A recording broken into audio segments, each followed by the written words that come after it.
से अपील करूंगा, प्रशांत का जिंदाबाद नहीं होता है। प्रशांत नारा भी नहीं लगाने देते हैं। नारा किसका लगता है? कहता बिहार का जय। तो हमारा जाति, हमारा खून, हमारा धर्म सिर्फ बिहार है, इसलिए बिहार का नारा लगता है। इसीलिए मैं कहूंगा, एक बार कहूंगा जय बिहार, आप कहेगा जय जय बिहार, जय बिहार, जय बिहार। बहुत बहुत धन्यवाद आदरणीय विधायक जी। आज के अतियोंधा के पाक सरजमी पर पैदल चलकर प्रशांत किशोर जी आए हैं और यह संकल्प लेकर चले हैं कि पूरे बिहार जाएंगे। नमस्कार, आदाब। आप सबका यहाँ समय निकाल कर आने के लिए बहुत बहुत धन्यवाद। मेरा ही नाम है प्रशांत किशोर। हम कोई नेता नहीं है, हमारा कोई दल नहीं है और हम वोट भी नहीं मांगते।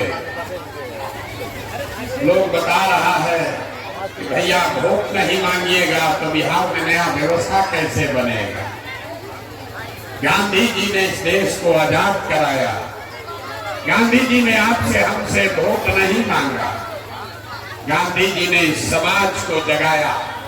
गांधी जी आगे आगे चले, पीछे से पूरा समाज चला, तब आपको आजादी मिली। अगर गरीबी से आजादी चाहते हैं तो सबको बिहार में अपने और अपने बच्चों के लिए सजग होना पड़ेगा, खड़ा होना पड़ेगा। इसलिए ये अभियान चला रहे। वोट क्यों नहीं मांगते? वोट मांगने वाला तो हर एक को वर्ष पर कोई ना कोई आपके पास आता ही है। जो आता है यही कहता है हमको वोट दे दो, हम आएंगे तुम्हारा सब काम कर देंगे। यही सुन सुन के आप जीवन भर से वोट दिए जा रहे। पहले आपने कांग्रेस को जिताया, फिर 15 बरस गरीब के बेटा लालू जी को राजा बनाए। अभी 18 साल से नीतीश बाबू कुर्सी पर बैठे। दिल्ली में लोगों ने मोदी जी को भी बैठा कर देख लिया। आपका और आपके बच्चों का जीवन नहीं सुधरा। अब आए हैं कोई प्रशांत किशोर। आप हमारी बात सुनिएगा, हम पर भरोसा करके हमको वोट दीजिएगा। तो इस बात की क्या गारंटी है कि जीतने के बाद हम आपके साथ धोखा नहीं करेंगे। जैसे पहले का आदमी धोखा किया, हम भी आपके साथ धोखा कर सकते हैं। इसीलिए ये वोट मांगने का अभियान नहीं है। अभी 15-20 मिनट में आपको रास्ता बताएंगे, आपको ये बताएंगे, आपके आंख के सामने दिखाएंगे कि आपके गरीबी बदहाली का कारण क्या है और इससे निकलने का उपाय क्या है। आप बात को सुनिए, समझिए, ठीक लगे तो अपनाइए और न ठीक लगे तो जैसे जिंदगी चल रहा है वैसे चलाइए। यहाँ पर हमारे मुसलमान भाई बहुत बैठे हुए। हम 5000 गांव में पैदल चलकर यहाँ पहुंचे और रोज कैमरे पर कहते हैं कि दलितों के बाद अगर सबसे ज्यादा कहीं गरीबी बदहाली दिखी तो मुसलमान भाइयों के गांव में दिखी।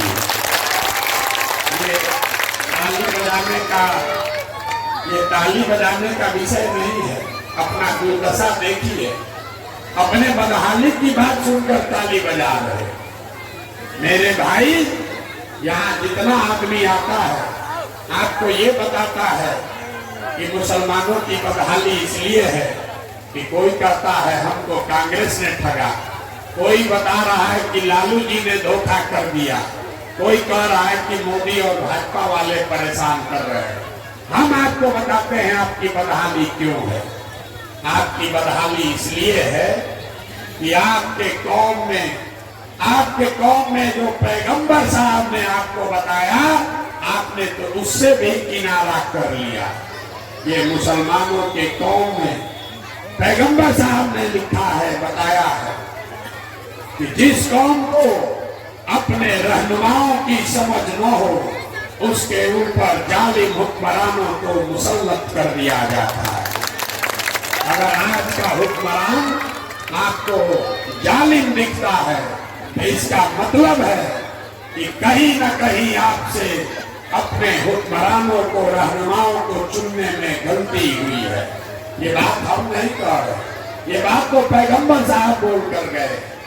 आप कुरान पढ़ते हैं, दिन में 5 बार नमाज पढ़ते हैं। कुरान का पहला शब्द है इकरा, पढ़ाओ, पढ़ो। और ये वो कौम है जो 5 बार नमाज पढ़ती है लेकिन अपने बच्चों की पढ़ाई की चिंता नहीं करती। कैसे भला होगा?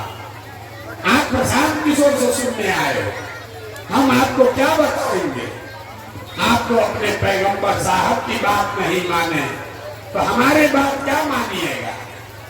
इस्लाम में ये बताया गया कि बिना जद्दोजहद के जीवन में कुछ भी हासिल नहीं हो सकता। और आज का जो मुसलमान है वो जद्दोजहद नहीं करना चाहता, वो किसी के पीछे चलना चाहता है। पहले कांग्रेस के पीछे चला, फिर लालू तेजस्वी के पीछे चला, आज आप हमको सुनने आए हैं कि प्रशांत किशोर के पीछे चले। मेरे भाई, किसी के पीछे चलने से आपका भला होने वाला नहीं। 18 करोड़ की कौम किसी के पीछे चल के अपना भला नहीं कर सकती है। जब तक आप अपने कौम में, कौम के जो बुनियादी बातें हैं, सियासी नजरिए से जो बातें आपके रहनुमा ने आपको बताई है, उसको नहीं समझोगे, उसको नहीं अमल में लाओगे, तब तक कोई प्रशांत किशोर, कोई लालू यादव, कोई राहुल गांधी आपका भला नहीं कर सकता है। इसलिए यहाँ आ जाए। आप यहाँ सुनने आए हैं कि ये कौन लड़का है प्रशांत किशोर, 2 बरस से पैदल चल रहा है। अपनी बर्बादी का आलम देखिए। आप किसी दूसरे के बच्चे को देखने आए क्योंकि आपको किसी ने बताया है कि हम 2 बरस से अपना घर परिवार छोड़कर पैदल चल रहे। आपको ये भी नहीं पता चल रहा है कि आपके अपने बच्चे, आपके पति, आपका बेटा, भाई, भतीजा आज से नहीं 4 बरस, 5 बरस, 10 बरस से आपको छोड़कर चला गया मजदूरी करने, नौकरी करने। और जिनका भी बच्चा, जिनका शौहर, आपका बेटा, आपका भाई, भतीजा जो आपको छोड़कर गया है, साल में एक बार कोई ईद में, छठ में घर आता है, एक बार आप उसका मुंह देखते हो। साल भर वो आदमी वहां बीमार भी पड़ जाए, आप छटपटा के रह जाइएगा, उसको देख नहीं सकते। और आप उसकी चिंता नहीं करते। जब वोट होता है तो आपको अपने बच्चे का कष्ट नहीं दिखता। आपको लोग भय दिखाते कि भाजपा को रोकने के लिए हमको वोट दे दो। आप नमाज पढ़ते हैं, आप कहते हैं हम अल्लाह को छोड़कर किसी से नहीं डरते। और पूरे कौम के सामने मैं कह रहा हूं, आपसे ज्यादा डरने वाला कौम पूरे देश में कोई नहीं है। आप इतना डरते हैं भाजपा से कि किसी ने अगर भाजपा का नाम ले लिया तो उसके सामने आप उन लोगों को भी अपना रहनुमा बनाते हो, उनको भी वोट देकर दिखाते हो जो आपके बच्चों का हक लूट कर ले गए हैं। तो आप नहीं भोगिएगा तो कौन भोगेगा? कौन भोगेगा? आप आए हैं हमसे सीखने, हम आपको क्या सिखाएंगे? हम अभी आपको कोई बात नहीं सिखाएंगे, आपसे 3 सवाल करेंगे। पूरी पदयात्रा में हर गांव में हम सिर्फ 3 सवाल करते हैं, आप उसका जवाब दीजिए और आपको अभी दिखेगा कि आपकी ये गरीबी, बदहाली की वजह क्या है, इसका जिम्मेवार कौन है और इससे बाहर कैसे आप निकल सकते हैं।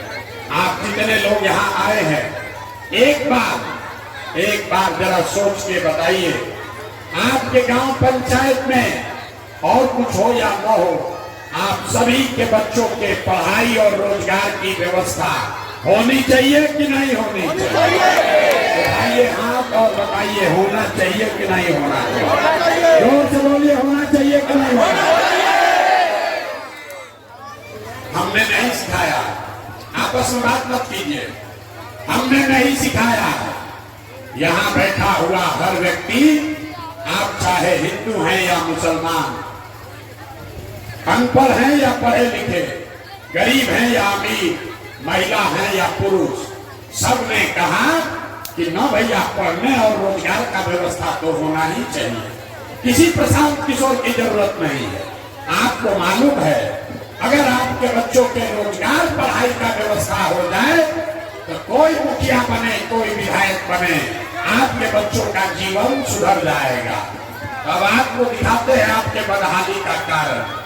सब आदमी जरा एक बार अपने अपने उन्हीं बच्चों का चेहरा याद कर लीजिए जिनको आप पढ़ाई और रोजगार दिलाना चाहते हैं, और उन बच्चों के नाम पर एक बार ईमानदारी से बताइए, आप में से किसने जीवन में एक बार भी अपने बच्चों के पढ़ाई और रोजगार के लिए वोट दिया?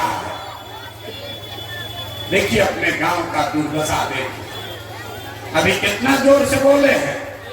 अभी वाहन खड़ा हो कही कि हमको फैक्ट्री रोजगार दिलवा दीजिए।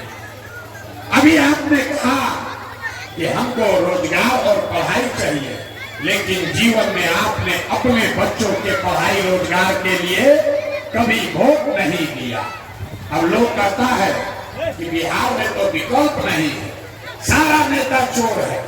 हम लोग तो सबको वोट लेकर देख लिए, अगर किसी ने कोई काम नहीं किया तो इसका क्या गारंटी है कि पढ़ाई रोजगार के लिए वोट देंगे तो मिलेगा? हम आपको लिख कर दे रहे हैं, वोट जिसको देना है दे दीजिए। लालू जी को दीजिए या नीतीश को दीजिए, राहुल गांधी को दीजिए कि मोदी को दीजिए, वोट जिसको देना है दीजिए। अभी 2 मिनट में आपको दिखाएंगे वो रास्ता। अगर वैसे दीजिएगा तो और कुछ हो या नहीं, आपके बच्चों को रोजगार पढ़ाई निश्चित हो जाएगा। नहीं होगा तो मेरा गर्दन पकड़िएगा। अब दूसरे सवाल का जवाब दीजिए। सब आदमी सोचकर बताइए, आज तक आपने जिस दल को, नेता को भी वोट दिया, उन नेताओं ने आपके और आपके बच्चों के लिए कुछ किया है कि नहीं किया? आप उठा कर बताइए, किया है कि नहीं किया है? जोर से बोलिए, नहीं किया है। पूरा गांव बोला है। अब पीछे मत हटिएगा। आपने कहा कि हम लोगों ने जिसको भी वोट दिया आज तक कोई हमारा काम ही नहीं किया। तो हम गिनवाना शुरू करते हैं। सही बोले तो हाँ बोलिएगा, गलत बोले तो ना बोलिएगा। अब बात खत्म होगा, आपको दिखेगा कि कैसे आपके बच्चे को रोजगार पढ़ाई मिलेगा। पूरे बिहार में, आपके गांव पंचायत में भी बहुत सारे लोगों ने 5 किलो अनाज के लालच में मोदी जी को, भाजपा को वोट दिया है। तो बिहार में चाहे जितना चोरी भ्रष्टाचार है, 1 किलो चोरी करके यहाँ के गरीब को 4 किलो अनाज मिल रहा है कि नहीं मिल रहा है? जोर से बोलिए, मिल रहा है कि नहीं मिल रहा है? आपने, हमने, आप लोग जो आए हैं, अगर जवाब दीजिएगा तब बात होगी। तो हम यहाँ पर आपको हाथ जोड़ने नहीं आए हैं। अगर सीखना है तो जोर से बोलिए हाँ या ना। आपने, हमने वोट दिया हिंदू मुसलमान बनके। हिंदुओं ने कहा कि हमारा दशा कुछ भी हो, पहले अयोध्या में राम जी का मंदिर बनना चाहिए। तो आपके गांव में नाली गली नहीं बना, स्कूल अस्पताल नहीं बना, फैक्ट्री नहीं लगा, लेकिन आपके वोट की वजह से अयोध्या में राम जी का मंदिर बना है कि नहीं बना है? आपने, हमने वोट दिया लालू जी को। कई लोगों ने वोट दिया लालू जी को। लोग कहते हैं कि जाने दीजिए, विकास नहीं हुआ, सड़क नहीं बना, बिजली नहीं आया, पढ़ाई नहीं हुआ, रोजगार नहीं मिला। लेकिन लालू जी के राज में गरीब को, पिछड़े को, अकलियत को आवाज मिला, सम्मान मिला। तो लालू के राज में सड़क बिजली नहीं बनी, आपके बच्चों को रोजगार पढ़ाई नहीं मिला, लेकिन गरीब को, पिछड़े को आवाज और सम्मान मिला कि नहीं मिला? जोर से बोलिए, मिला कि नहीं मिला? आपने, हमने, कई लोगों ने वोट दिया नीतीश कुमार को। लोगों ने कहा हमको सड़क और बिजली चाहिए। लालू जी के राज में बिजली, सड़क, पानी नहीं था, तो नीतीश के राज में इसी बदहाल बिहार में और कुछ हो या न हो, बिजली का बिल 1000 आए चाहे 2000, घरे घरे बिजली आया है कि नहीं आया है? आया है कि नहीं आया बिजली? आपने, हमने वोट दिया मोदी जी का भाषण सुन के कि मोदी जी गुजरात में बड़ा विकास किए, तो भैया मोदी जी गुजरात में तो विकास कर रहे हैं। पूरे देश का पैसा ले जाकर गुजरात के गांव-गांव में फैक्ट्री लग रही है, और पूरे बिहार से आपके, हमारे बच्चे गुजरात में जाकर नौकरी मजदूरी कर रहे हैं कि नहीं कर रहे हैं? आप लोग किस बात पर वोट दिए हैं जो आप लोग को नहीं मिला? किस बात पर वोट दिए जो नहीं मिला? आपने खुद कहा अपने बच्चों के नाम पर कि भैया हम लोग अपने बच्चों के पढ़ाई रोजगार के लिए किसी को वोट नहीं दिए। तो जो वोट जिसके लिए दिए वो मिला, और जिसके लिए वोट नहीं दिए वो नहीं मिला। इतने बात बताने आए, वोट नहीं मांगते, बोइएगा बबूल तो आम कहां से खाइएगा? वोट दीजिएगा 4 किलो अनाज पर, तो आपके बच्चों को रोजगार कहां से मिलेगा? वोट दीजिएगा मंदिर मस्जिद बनाने के लिए, तो आपके बच्चों के लिए फैक्ट्री कैसे लगेगा? वोट दीजिएगा जाति के नाम पर, तो आपके बच्चों के लिए पढ़ाई कैसे होगा? वोट दीजिएगा लालू के डर से भाजपा को और भाजपा के डर से लालू को, तो आपके बच्चों की मजदूरी कैसे खत्म होगी? नहीं हो सकती, नहीं हो सकती है। आप जिस चीज के लिए भी वोट दिए हैं वो आपको मिला है। आपने मोदी को अनाज के लिए वोट दिया तो अनाज मिला है, मंदिर के लिए वोट दिया मंदिर बना है। लालू जी को अगर आपने आवाज के लिए वोट दिया तो गरीब और पिछड़े को आवाज मिला है। नीतीश को आपने बिजली के लिए वोट दिया, इसी बिहार में बिजली आई है। आपने गुजरात के विकास को देखकर वोट दिया, गुजरात में विकास हुआ है। लेकिन आपने अपने बच्चों के पढ़ाई रोजगार के लिए जीवन में वोट नहीं दिया, इसीलिए आपका बच्चा अनपढ़ और मजदूर रह गया। यही बात बताने आए। जब आपको अपने बच्चों की चिंता ही नहीं है तो नेता आपके बच्चों की चिंता क्यों करेगा? लोग कहता है हमको नेता ठग रहा है। हम आपको बता रहे हैं कोई नेता आपको नहीं ठग रहा। नेता को ठगने का जरूरत क्या है? आप तो अपने ठगाने के लिए तैयार बैठे। हम जितने मुसलमान भाइयों के गांव से निकलते हैं, लोग कहता है भैया हम लोग का दुर्दशा देखिए। और जितने मुसलमान भाई यहाँ हैं, जितने मुसलमान लोग यहाँ बैठे हैं, आप चाहे स्कूल का बात कीजिए, रोजगार का बात कीजिए, जिस दिन वोट होगा उस दिन आपको ये कोई बात याद नहीं रहेगी। आपको एक ही बात याद है, कोई एक आदमी भाजपा का डर दिखाएगा और आपका झोला में भर के वोट ले जाएगा। वो लोग भी ले जाएंगे जिन्होंने आपके बच्चों का हक मारा है, वो लोग भी ले जाएंगे जिन लोगों ने आपके परिवार का जीना मुश्किल किया है। ये आपकी दुर्दशा है। जब आप अपने बच्चों के लिए नहीं फिक्रमंद हैं तो नेता आपके बच्चों के लिए क्यों फिक्रमंद होगा?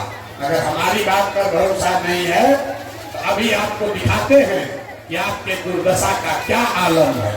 जरा एक बार हाथ उठाकर बताइए, और कुछ हो या ना हो, आपको अपने बच्चों की चिंता है या नहीं? हाथ उठाकर बताइए पीछे तक, अपने बच्चों की चिंता है कि नहीं है? अरे अपने बच्चों की चिंता है कि नहीं है? पूरा गांव बोला है, अब सब का सब आदमी झूठ बोल रहा है, पूरा गांव झूठ बोल रहा है। आपने कहा बिल्कुल आराम से हाथ उठाकर कह दिया हमको हमारे बच्चों की चिंता है। हम इसी बरसात में अभी 8 किलोमीटर से पैदल आ रहे, रास्ता में अगर 500 बच्चा मिला है, अगर 500 बच्चा मिला है, आधा से ज्यादा आपके बच्चों के शरीर पर शुद्ध कपड़ा नहीं है। जितने छोटे बच्चे हैं यहाँ देख लीजिए, ज्यादातर बच्चों के पैर में हवाई चप्पल भी नहीं है। हम सुबह से चल रहे हैं, शाम हो गया, अभी तक किसी का बच्चा पढ़ता हुआ नहीं मिला। या तो आपका बच्चा विद्यालय गया नहीं, और अगर गया तो खिचड़ी खा के 10 बजते बजते रोड पर, गली में, घूरा पर, मैदान में दौड़ रहा। ये आपके बच्चे, ये नेताओं के बच्चे नहीं हैं, हमारे बच्चे नहीं हैं, ये आपके बच्चे। लोगों से पूछते हैं, अरे भाई अपने बच्चे को कपड़ा काहे नहीं पहनाते हो, चप्पल क्यों नहीं खरीदते हो, पढ़ाते क्यों नहीं हो? लोग कहता है भैया इतना गरीब है, कहां से पढ़ाए, कहां से कपड़ा खरीदे। तो मेरे भाई, जिन नेताओं ने जिस व्यवस्था में, जिस दल ने आपको इतना गरीब, बदहाल और बेवस बना दिया कि आप अपने बच्चों के कपड़े, शरीर पर कपड़ा भी नहीं दे सकते हैं, भरपेट भोजन नहीं दे सकते हैं, वो बच्चा बीमार पड़ जाए दवा डॉक्टर नहीं दे सकते हैं। वही कहता फिर अभी आएगा चुनाव में, तो जितना लोग आप हाथ उठाए थे, इसी हाथ से उसी नेता को, लालू के डर से भाजपा, भाजपा के डर से लालू, जाति के नाम पर 500 रुपया के लालच में मुर्गा भात खाकर उसी नेता को जाकर वोट दबाओगे तो आप नहीं भोगोगे, आपका बच्चा नहीं भोगेगा तो कौन भोगेगा? यही बता दिया। हम कोई मीठा बात नहीं बोलते, मीठा बात नहीं बोलते हैं, आपको हाथ नहीं तोड़ेंगे। ये नहीं कहने आए हैं कि आप हमारा मदद कीजिए। लोग कहता है ए भैया बिहार में विकल्प नहीं था, आप विकल्प बनाइए। एक पढ़े लिखे आप आदमी आए हैं, बड़ा मेहनत कर रहे हैं, आप आगे आगे चलिए, हम लोग सब आपका मदद करेंगे। मैं आपके मुंह पर कह रहा हूं, हमको आपका साथ नहीं चाहिए, आप हमारा साथ क्या दीजिएगा?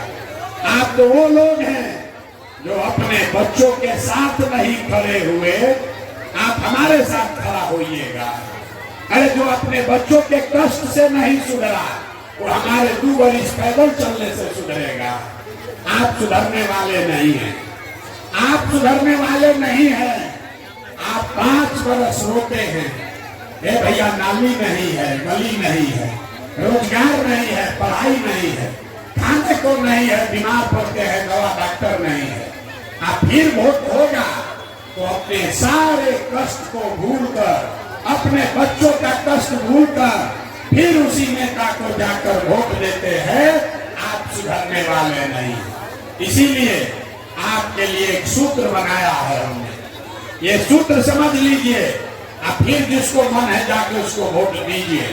अगर आप ये सूत्र समझकर वोट देंगे तो वोट चाहे जिसको भी दीजिए, आपके बच्चों के लिए पढ़ाई और रोजगार का व्यवस्था हो जाएगा। अगली बार जब वोट देने जाइए, भाई तुम चुप हो जाओ, नहीं तो चिल्लाते चिल्लाते जीवन बीत जाएगा। अगली बार जब वोट देने जाइए, वोट जिसको मन है उसको दीजिए, लेकिन वोट देते समय एक बार स्वार्थी बनिए, अपना स्वार्थ देखिए, अपने बच्चों का स्वार्थ देखिए। नेता लोग आकर कहेगा सब लोग देश के लिए वोट दो, कोई कहेगा इस बार लालू जी को जिताना है इसलिए वोट दो, कोई कहेगा अपने जात का नेता खड़ा है उसको जिताना है इसलिए वोट दो, कोई कहेगा इस बार भाजपा मोदी को हराना है इसलिए वोट दो, कोई कहेगा मंदिर बनाते इसलिए वोट दो, कोई कहेगा 4 किलो अनाज देते हैं इसलिए वोट दो। हम आपको एक सूत्र सिखा रहे हैं, वोट जिसको भी देना है दो, लेकिन एक बार जीवन में वोट अपने बच्चों के लिए दो, अपने बच्चों के लिए दो, नेताओं के लिए नहीं, नेता के लिए नहीं, लालू को जिताने के लिए नहीं, भाजपा को हराने के लिए नहीं, नीतीश को कुर्सी पर बैठाने के लिए नहीं, प्रशांत किशोर के लिए नहीं, एक बार वोट अपने बच्चों के लिए दो। लोगों को बुझाया नहीं, बच्चा के लिए वोट देने से क्या होगा, हम बताते हैं क्या होगा। आप मोदी का चेहरा देखकर वोट दिए तो चाय बेचने वाले मोदी देश के प्रधानमंत्री राजा बन गए। आप लालू का चेहरा देखकर वोट दिए तो गाय भैंस चराने वाले लालू यादव आपके वोट के ताकत से 30 वर्ष से बिहार के राजा है। आपने नीतीश का चेहरा देखकर वोट दिया तो वैद के लड़का नीतीश कुमार 20 वर्ष से आप पर शासन कर रहे हैं। एक बार मेरा सलाह मानिए। लोग कहता है हमने जिसको सलाह दिया वो सब आदमी जीत के राजा हो गया। एक सलाह आपको दे रहे हैं, अगली बार वोट अपने बच्चों का चेहरा देखकर दीजिए। आपके वोट में इतना ताकत है, आपका बच्चा भी बेरोजगार नहीं रहेगा।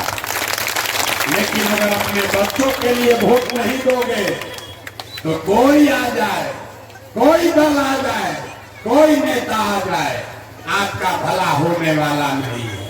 लिख के ले लीजिए, लिख के ले लीजिए। अगर अभी से भी नहीं सुधरे और नाली गली 5 किलो अनाज के लालच में 500 रुपया के लिए, मुर्गा भात के लिए, जात के लिए लालू के डर से भाजपा और भाजपा के डर से लालू को के लिए वोट देते रहे तो जिस गरीबी बदहाली में आपका जिंदगी बीत रहा है, इसी गरीबी बदहाली में आपके बच्चों को भी जीना पड़ेगा। कोई इसको नहीं सुधार सकता है। हम आपसे वोट मांगे नहीं, हमको आपका वोट चाहिए भी नहीं, हम किसी से वोट नहीं मांगते। हमारा तो दले नहीं, हम वोट क्या मांगेंगे। लेकिन आपसे मांगने आए हैं आपका आशीर्वाद। किसी से एक कप चाय भी नहीं पीते, 1 रुपया नहीं लेते, अपना चाय पानी भी साथ में लेकर चलते हैं। लेकिन आपसे मांगने आए हैं आपका दुआ और आशीर्वाद। आप 5 दिन जाते हैं पैदल बाबा धाम, आपका हाथ पैर फूल जाता है।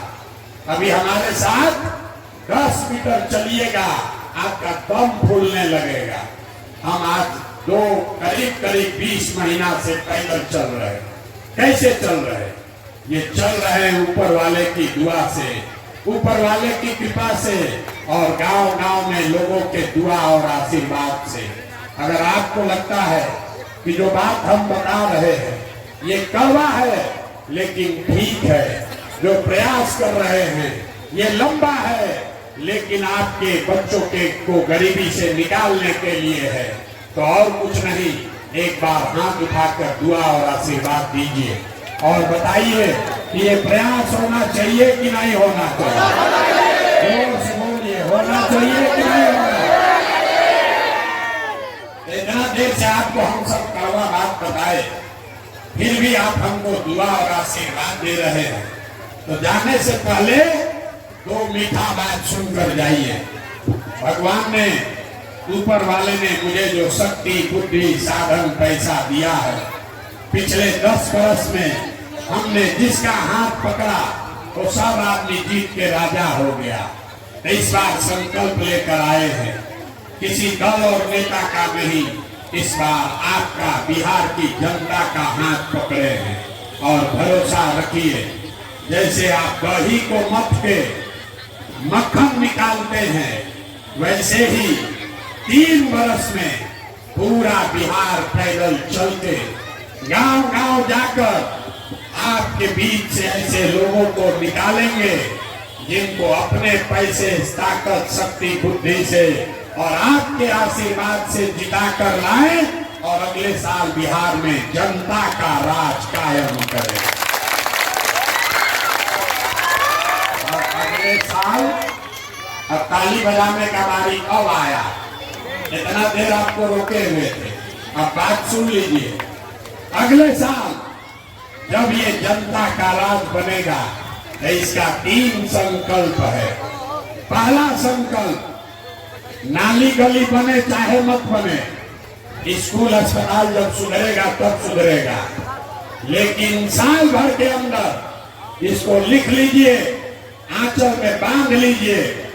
साल भर के अंदर जितना आपके घर का सवाल, जवान लड़के जो बाहर गए हैं मजदूरी करने, जो बच्चे आपके बेरोजगार बैठे हैं, उसको नौकरी हो या न हो, लेकिन सभी के लिए कम से कम 10 से 12 हजार रुपया के रोजी रोजगार का व्यवस्था यही बिहार में करके दिया जाए। दूसरा संकल्प, 15 साल से कम उम्र के जितने भी बच्चे हैं, जिसका भी बच्चा 15 साल से कम उम्र का है, उसके पढ़ाई का, कपड़ा लत्ता का पूरा जिम्मेवारी सरकार उठाएगी, ताकि गरीब से गरीब का बच्चा भी रोड पर बिना कपड़ा के न दौड़े। और तीसरा संकल्प, मैंने 5000 गांव में देखा है, सबसे ज्यादा परेशान बूढ़ा बुजुर्ग आदमी है।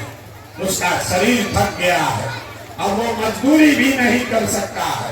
कल बिहार सुधर जाए, वो पढ़कर नौकरी नहीं कर सकता है। नीतीश कुमार इस महंगाई के जमाना में आपको 400 रुपया पेंशन दे रहा है, पेंशन नहीं भीख दे रहा है। तो ये तय किया गया कि जब अगले साल ये जनता का राज बनेगा तो 60 वर्ष से ज्यादा उम्र के हर महिला पुरुष को कम से कम 2000 रुपया महीने का पेंशन जरूर कर दिया जाए। होना चाहिए कि नहीं होना चाहिए? बोलिए, होना चाहिए कि नहीं होना चाहिए? अब सब बात सुन लिए। अब बताइए कि अगली बार हो 4 किलो अनाज पर देना है कि अपने बच्चों के रोजगार के लिए देना है? पीछे तक बोलिए, 4 किलो अनाज चाहिए कि रोजगार चाहिए? आपको अपने बच्चों के लिए पढ़ाई चाहिए कि अपने जात का नेता चाहिए? जात की पढ़ाई, पढ़ाई की जात। लालू नीतीश मोदी का राज चाहिए कि जनता का राज चाहिए? भैया, जिसको लालू जी का चाहिए वो लालू बोलिए, और जिसको मोदी का चाहिए मोदी बोलो। झूठ मत बोलिए, फिर पकड़ा जाइएगा। सोच कर बोलिए, लालू नीतीश मोदी का राज की जनता का राज। अब जितना आदमी हाथ नहीं उठाया कि सब जाके वोट के दिन फिर वही खेला करेगा जो 30 वर्ष से कर रहा है। अंतिम मौका दे रहे, सोच लो, समझ लो, फिर से बता लो भैया, लालू नीतीश मोदी का राज की जनता का राज? अगर जनता का राज चाहिए, अगर जनता का राज चाहिए तो संकल्प लीजिए, जिन नेताओं ने आपके बच्चों का हक मारा है, उनको अनपढ़ और मजदूर बनाया है, चाहे आपके जात का है, आपके दल का है, आपके धर्म का है, कुछ भी हो जाए, जिन लोगों ने आपके बच्चों का हक मारा है उसको वोट नहीं देना है। नहीं देना है ना? तो वोट किसको देना? अगली बार वोट नेता का चेहरा देखकर नहीं, ना हंसराज को भी नहीं। अगली बार वोट नेता का चेहरा देखकर नहीं, अपने अपने बच्चों का चेहरा देखकर देना है। देना है कि नहीं देना है? जिसको अपने बच्चों के लिए वोट देना है हाथ उठाइए और बताइए, अपने बच्चों के लिए वोट देना है कि नहीं देना है? इतना देर से आपको हम सब बात बता दिए, लोग हमको बोल रहा है ये भैया इतना बढ़िया बढ़िया बतिया रहा है, अपने लिए क्या चाहते? कुछ लोग को लग रहा है कि हम यहाँ पर मुख्यमंत्री बनने आए हैं। आप हमको नहीं जानते, हम इतना छोटा सपना लेकर पैदा नहीं हुए। हमारे दादा यहाँ बैलगाड़ी चलाते थे, मजदूर थे। हमारे बाबूजी डॉक्टर थे। उनके 7 भाइयों ने मजदूरी करके हमारे एक बाबूजी को पढ़ाया तो हमारे बाबूजी डॉक्टर बने। आज हमारे माँ बाप ने हमको पढ़ाया है तो अकेला 20,000 आदमी को नौकरी दिए हुए। तो ये मुख्यमंत्री बनने के लिए इतना मेहनत नहीं कर रहे हैं। ये मेहनत इसलिए कर रहे हैं कि ये सपना लेकर आए हैं, ये सपना लेकर आए हैं कि अपने जीवन काल में एक ऐसा भी दिन देखें जब हरियाणा, पंजाब, गुजरात, महाराष्ट्र से लोग बिहार में रोजी रोजगार मजदूरी करने आए, तब मानेंगे कि बिहार में विकास हुआ। होना चाहिए कि नहीं होना चाहिए? आप उठाकर बताइए, होना चाहिए कि नहीं होना चाहिए? तो जाते जाते संकल्प लेकर जाइए, कल से आधा पेट खाइए, आधा पेट भी खाना पड़े तो आधा पेट खाइए, लेकिन अपने बच्चों को पढ़ाइए। यही उपाय है, कोई नेता नहीं बताएगा। नेता चाहता है आप सबके बच्चे अनपढ़ रहे, ताकि आप 4 किलो अनाज पर भाजपा के डर से, लालू के डर से उनको वोट देते रहिए। वो हेलीकॉप्टर पर चलेगा और आपके बच्चे दोजख की जिंदगी में जी रहे हैं। इसको अगर खत्म करना है तो संकल्प लेकर जाइए। अगर हम ये व्यवस्था बना भी दें तो भी आपको लाभ तब तक नहीं मिलेगा जब तक आपका बच्चा पढ़ेगा नहीं। अगर आपका बच्चा अनपढ़ रह गया तो किसी व्यवस्था में आपके बच्चे को कोई डॉक्टर, इंजीनियर, कलेक्टर नहीं बना पाएगा। इसलिए कल से हम अपना काम कर रहे हैं। 2 बरस में ये व्यवस्था बनाकर आपको देंगे। आपको, आपके बच्चों को पढ़ाई रोजगार के लिए बाहर नहीं जाना पड़ेगा, लेकिन आपको अपना काम करना है। वो काम ये है कि आप अपने बच्चों को पढ़ाइए। यही बात कहने आए हैं। अब एक बार इस मिट्टी के सम्मान में एक नारा लगाइए। मैं बोलूंगा जय बिहार, आपको बोलना है जय जय बिहार, जय बिहार। अब पीछे का आदमी तो नहीं बोला, ये सब झारखंड में रहेगा, सब लोग झारखंड में रहेगा। जय बिहार, जय बिहार। बहुत बहुत ये युवा साथी का सेल्फी ले